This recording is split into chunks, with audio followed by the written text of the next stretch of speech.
Alhamdulillahi Rabbil Alamin. Wabihi nasta'inu ala umuri dunya wadin. Asyhadu an la ilaha illallah wahdahu la syarikalah wa asyhadu anna Muhammadan abduhu wa rasuluh. Amma ba'd. Puji dan syukur kehadirat Allah Subhanahu wa taala. Allah yang Maha Rahman, Allah yang Maha Rahim, Allah Ghafurur Rahim, Allah ya Rabbal Alamin. Saya mengucapkan terima kasih kepada tim Karomah yang telah memfasilitasi dakwah online ini. Ikhwatu iman, di sini saya akan menyampaikan tentang perumpamaan-perumpamaan orang mukmin.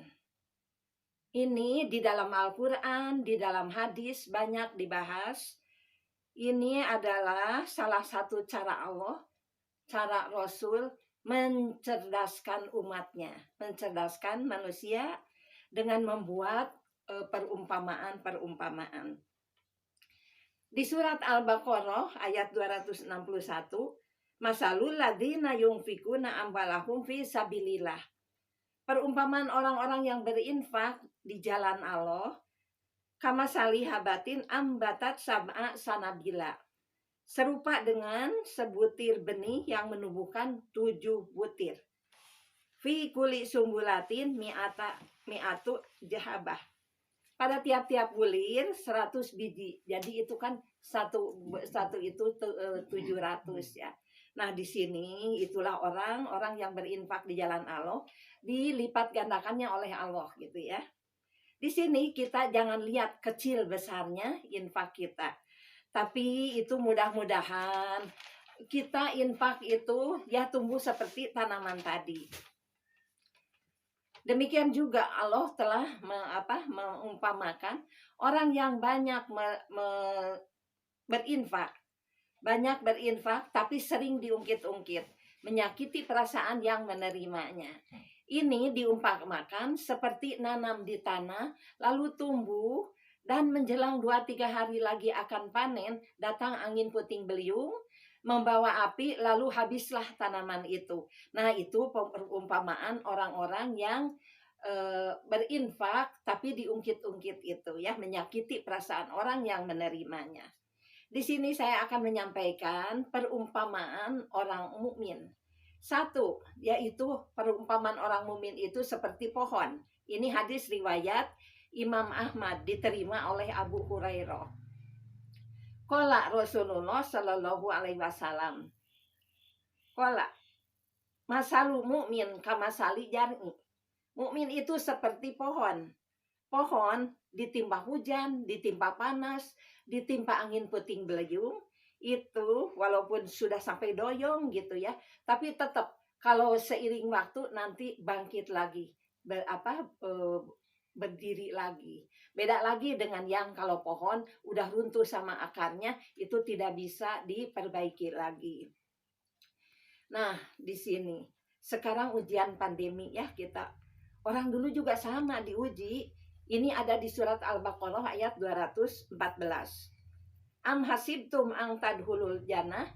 Nah, apakah kamu mengira bahwa kamu akan masuk ke dalam surga gitu? Nah, di ayat yang selainnya itu kan sebelum diuji katanya. Padahal belum datang ujian sebagaimana orang-orang terdahulu. Jadi mereka itu ditimpa malapetaka, orang dulu itu ditimpa kesengsaraan. Badoro wajuljil gitu ya, sampai diguncangkan. Itu zaman Rasul pernah dikepung oleh orang kafir. Di kiri, di kanan, di belakang, di depan itu musuh dengan peralatan yang canggih, dengan peralatan yang hebat gitu ya, tentaranya kuat-kuat. Sedangkan kaum muslim waktu itu peralatan seadanya, sampai dikepung. Setingkat Rasul dan sahabat sampai berkata, kapan pertolongan Allah datang? Itu kan mata Nasrullah gitu. Nah, itu seperti pohon. Yang kedua adalah orang mukmin itu seperti bangunan. Di sini di mukmin al-mukmin kalbunyan. Jadi sesungguhnya satu mukmin dengan manusia lain itu, dengan mukmin yang lainnya itu seperti bangunan. Kalau bangunan terlihat berdiri kokoh itu karena di dalamnya itu ada berbagai elemen. Elemen-elemen itu ya, umpamanya tembok, itu kan ada pasir, ada bata, ada batu. Lalu ada semen, ada apa. Tapi kalau kita umpamanya pasir atau batu bata bluk aja diantepin di mana, itu kan tidak akan jadi bangunan. Nah ini kan ada air hujan, ada banjir bandang, itu kan habis nanti terbawa. Kalau nggak ada air, nggak ada hujan juga, nggak ada banjir bandang, nggak ada hujan, itu pasti habis diambil orang gitu ya. Nah orang mukmin dengan orang mukmin juga itu saling menguatkan. Yang ketiga, mukmin itu seperti satu tubuh. Bila tubuh kita ada yang sakit, umpamanya sedang mau pergi, cepat-cepat lalu tutup pintu, rusuh gitu ya, kejepit ini jari, itu kan jari kecil, tapi sakitnya kemana-mana kan, celebrot gitu ya, sakitnya kan kemana-mana. Nah itu, jadi orang mukmin juga sama, satu tubuh, kalau sakit satu, sakit yang lainnya. Lalu keempat, mukmin itu bagaikan cermin. Cermin itu, ini perkataan Abu Hurairah, bukan sabda Nabi. Al-mu'min mir'atu akhi, ya gitu. Orang mukmin itu cermin bagi orang mukmin yang lainnya. Kalau kita mau pergi kan kita bercermin berdandan di cermin. Terus kalau kita di pengajian lihat orang lain yang ada yang tidak beres kerudungnya apa-apa, gimana kan kita ngasih tahu. Nah, di sini juga mukmin dengan yang mukmin bila melihat ada ketidakbaikan di yang lain, di mukmin lain lagi, itu dikasih tahu gitu ya, dikasih tahu. Yang kelima, mukmin itu seperti nahlah. Nahlah itu lebah tawon. Di sini, kalau tawon itu punya 4 sifat. Tawon tidak sembarang makan makanannya yang baik-baik. Begitu juga kalau mukmin itu makanan tidak cukup enak aja, tapi harus halal, harus bermanfaat bagi tubuh. Nah, di sini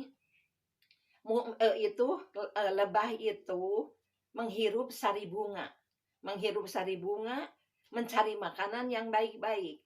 Dihirup itu, bunga itu ada yang pahit, ada yang peher, ada yang asam, ada yang apa, tapi keluarnya madu gitu.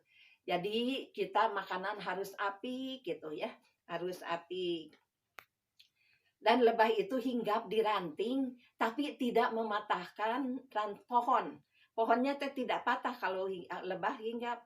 Itu berarti kan lebah itu tidak merugikan orang lain. Jadi mukmin juga tidak merugikan orang lain.